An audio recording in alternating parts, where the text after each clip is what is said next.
It's cold. I was gonna say that would be pretty cold. If I knew I could be safe. And I one thing I'll never have the stones to do is climb Everest. The people that do that. Well, obviously, that's a gnarly one. Yeah. Yeah. I mean, Everest is savage. Everest is weird because it's like, it's for the tallest mountain in the world. We got quite lucky that it's like not a particularly technical climb.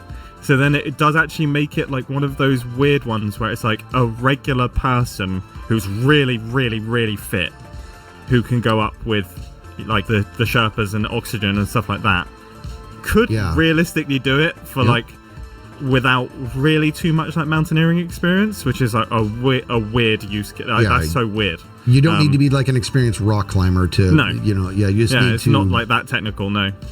You got to be okay with dying. That's really what it's all about, Yeah, I mean, but even then, like, I think it's like 1 in 40 of the climbers, 1 in 40 people who climb Everest die. But then that also is like pretty heavily skewed. That figure is quite skewed because of the like, some people will try and climb it without oxygen. Some people will try and find new routes up Everest. So that like obviously makes it more dangerous. I think the number of people that die actually doing like the regular route is like quite low. I guess it's a lot lower than like K2, which is the second tallest mountain, is like a technical climb. And I think that kills like 1 in 3 people. So it's like insane. Like the difference is big. There's another, I don't think it's Everest, but there's another, I think it's in another kind of mountain like that. But anyways, there was these climbers, and there was an actual village that had been there for, I think, a couple generations at this part, like high up on the mountain. And there was like, I think just a few hundred people living there. Yeah. And then during all of this, they were at the top and they were like, do you feel is this mountain vibrating? And there was an earthquake, and the earthquake triggered a massive avalanche, and it wiped out the entire village. It was awful. It was this was like less than 20 years ago. It was just awful, dude. Yeah. I mean, there's been some that the mountains do, like, there's a kind of age-old saying of this sort of thing, which is like the mountains do not care. It is like really unfortunate, but like that, if you think that you're gonna control, like, sometimes a mountain will just decide it's your time to go. Oh yeah. It's like it's really, really unfortunate. Like there's been a bunch. I think there was not that recently, but I've literally just been reading a few books about alpinism and stuff like that, and like there was a huge avalanche that killed a bunch, like I think 50 something mountaineers, like and like global warming's making it real difficult. Like when we were in Chamonix, which is at the bottom of like Mont Blanc, which is I think 4,500 meters, so not like Everest is like 8,900 meters, so it's obviously like massive, but Mont Blanc is a tiny bit more technical. It requires like crossing, there's like one slightly dicey bit that you literally can't control, which is like, it's like a gully going down the mountain, and as the permafrost melts, like rocks will just fall through the gully, so you kind of have to like commit to crossing this, and obviously they're falling from like, they will pick up some serious speed because this gully is like 1,500 meters. Like the top of the gully is like nearly 2,000 meters higher than you, so they're going to be at terminal velocity by the time they come past you, and it's like you have to just kind of like accept a certain element of like, this just could be my bad luck, like that a rock would just fly down and wipe you out, and it's just like dodging bullets while you're doing this, basically. Yeah, dude. Yeah, basically, and it's literally just like, it's like a 100 meter stretch of like just where you have to cross this gully, and there's like a metal line across it, so you kind of have to like go across and like hold onto the metal line. But yeah, you might just get absolutely blasted by a boulder that's decided to leave the mountain. Why would people choose to do this?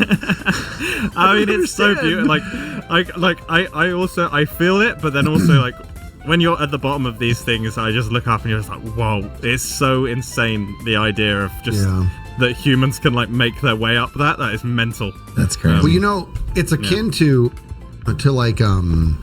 like free soloing, right? I mean, that's crazy. That's crazy. That's like so crazy. It's crazy. And it's so funny because I always forget his name. Alex Honnold? Yes. The one, the Netflix thing. Was it Netflix? Yes. Yeah. Yeah, people, they ask, in another one, and Danny Osmond, I think his name was, he was another one. He did pass, but They would say like people ask us, do we have a death wish? And he said, and their answer is, we absolutely do not. We have a life wish. Yeah. And they do this because it's like the only thing that makes them feel alive. You know? I will say, I think free soloing, like as someone who does actually rock climb a lot, like there aren't that many people who, like, he is so outside of the norm. Like free soloing is like, it's so funny how overrepresented free soloing is in media compared to like the number of rock climbers that would ever free solo anything ever. Is like, it's crazy. He is so outside of the norm. There's kind of like him, and then there's like an old French dude who's still free solo stuff just constantly, and he's just completely insane. And then sometimes people will free solo things in the mountains for efficiency if they think it's like well within their grade, but there's very few people who do what like Alex Honnold does, which is like find a hard technical climb and then free solo it. It's like completely insane. Yeah. That documentary where he went to the karate kick, the karate kick move. Oh, I was just like, I know he's going to live. They're not going to have him die on this documentary, but I am just, my heart is popping out of my chest right now, dude. Yeah, it's crazy. Yeah, no, it's insane. So you rock climb a lot, and you're tall, dude. That's a huge plus for rock climbing. No, it's not. Is it a plus? I was going to say it would be the other way around. Like, that's more body to navigate, right? Exactly. Impulse is right. Impulse is right. It's actually not, if you like, it's just power to weight ratio is the thing. So like I'm obviously just quite heavy, so you're hanging on like really tiny edges. Like I've obviously got like bigger fingers, so less of my finger on an edge. And then, but don't get me wrong, like there are times where it's really helpful. Like I can reach a good hold and like skip a hard move. But this is why Impulse, I was telling you, like your son would be an amazing rock climber. Oh, He's tall and he weighs like maybe 27 pounds. Yeah, my son's like my son's like 5'10" and weighs like, that's the perfect climbing height. 100 pounds climbing height. Soaking wet. Like he's skinny. Get him rock climbing. I don't know, there might be where I can never remember where you guys are like roughly based, but there might be. We're in climbing gyms like everywhere. Western. Yeah, I mean, there's mountains and stuff all around us, you know, but we still do a lot of indoor. There's a lot of indoor facilities. Yeah. That's how most people will train. There's only like, most people don't just like spend all their time outdoors because it is impractical to say the least. Yeah. But no, definitely get him into it, and look, both of you as well. Rock climbing is so much fun. It's like the most fun I've ever. I have all my own gear. I have my own gear, but I was into it. I was. Nice. I like 80 pounds ago.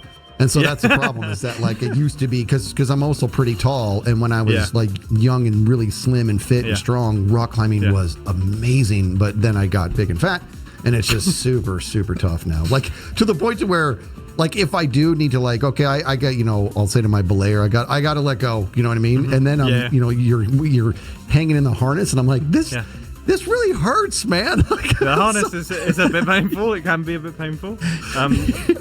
Were you doing like sport climbing and stuff, as in like the lead climbing and things like that, or was that mainly like top rope stuff? It was. You can remember at all. It was all. Well, I only did outdoors once. All of our indoor stuff was just, you have your belayer on the ground. And the rope goes up and over, and they just sort of just keep. All they do is kill your slack as you go. Okay, up, So you're not having to like clip and do anything like that. No. Okay, that's good. Yeah. Do you do that? Yeah. That's that. Yeah. I'm literally. Wow. I'm leaving. Potentially, well, not potentially. I'm leaving in 2 days to go to Thailand to go rock climbing, which is going to be very fun.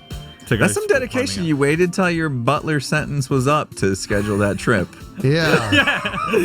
I suddenly realized today, actually, because I was like, I'm not too fussed about the 2-week window. Like, I'll find someone and do the butlering thing. And then I was like, oh, I've only got like 2 days left until I go on this trip for a couple of weeks. And it's like, oh no, I actually need to do some butlering. Gotta do at least one.